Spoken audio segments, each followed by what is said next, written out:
ఒక గొప్ప ధనవంతుడు ప్రతి సంవత్సరము తన బిడ్డలను వేసవి సెలవుల సందర్భముగా 500 మైళ్ళ దూరం నుండిన ఒక గ్రుడ్డివాని ఇంటికి కుటుంబ సమేతముగా వెళ్తూ ఉండేవారు. గ్రుడ్డివాడు దీనదశలో జీవించుచున్నప్పటికీ కనీసము ఒక వారం రోజులు వారందరూ ఆయనతోనే అక్కడే గడుపుతూ ఉండేవారు. ఎందుకు ఇలాగ చేయుచున్నారో అని అడిగినప్పుడు గతంలో జరిగిన సంఘటనను ఆయన విషదపరిచారు. ఏంటనంటే, ఒకప్పుడు మేము ఉండిన ఇల్లు ఫైర్తో తగులపడిపోయింది, మంటలతో.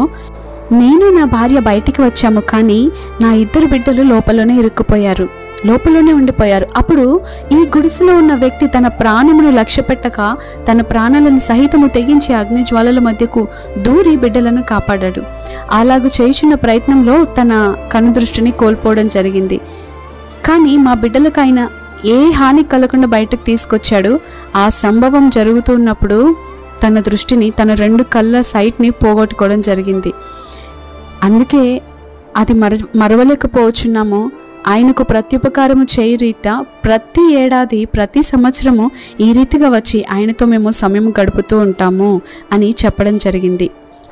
ఒక సామాన్య మానవుడే అయినప్పటికీ వారికి సహాయం చేయడానికి తన ప్రాణాలను సహితము లెక్క చేయక త్యాగము చేశాడు. తన కనుదృష్టిని పోగొట్టుకున్నాడు. కానీ వారు ఆయన చేసిన త్యాగాన్ని మరచిపోక ప్రతి ఏడాదైనా కనీసం వారితో సమయం గడుపుతూ ఉండడం జరిగింది. మరి మన సంగతి ఏంటి? మన కొరకు కలువరిలో తన ప్రాణమును దారపోసి శరీరమును చీల్చబడుటకు అప్పగించుకొని మన కొరకు పిడిగుద్దులు తిని, మన కొరకు అవమానపరచబడి, మన కొరకు రక్తము కార్చి, మన కొరకు సమస్తాన్ని విడిచిపెట్టి మన కొరకు ఎంతో త్యాగమును చేసిన దేవుడు, మనలను నిత్య నరకాగ్ని నుండి తప్పించి విడిపించిన మన ప్రభు, మనల్ని ప్రతిదినము కాచి కాపాడుతున్న ప్రభువుకు మరి మనమెంత రుణపడి ఉన్నాం? మనమెంత సమయం ఆయనతో గడుపుతూ ఉన్నాం? కనీసం వారు కుదిరినప్పుడు సంవత్సరానికి ఒక్కసారైనా కుటుంబ సమేతముగా వారం రోజులు గడుపుతున్నారు. మరి మనం కుటుంబ సమేతముగా ఎంతగా దేవుని స్తుతిస్తున్నాం? మనం ఎంతగా దేవునితో సమయాన్ని వెచ్చిస్తున్నాం? ఆయన చేసిన త్యాగానికి మనం ఎంతో రుణపడి ఉన్నాము కదా.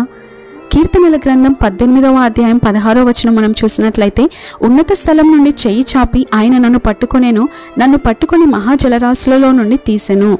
ఆయన మనలను ఎన్నో ఆపదల నుండి బయటికి తీసుకొచ్చాడు కదా. ఆయన చేసిన మేళ్లను, ఉపకారములలో దేనిని మరవక ఆయనను స్తుతిద్దాం, ఆయనను సంతోషపెడదాం, ఆయనకు సమీపముగా బ్రతుకుదాం, ఆయనను నిత్యము కీర్తిద్దాం. ఈ మాటల ద్వారా దేవుడు మనల్ని బలపరచునుగాక. ఆమేన్.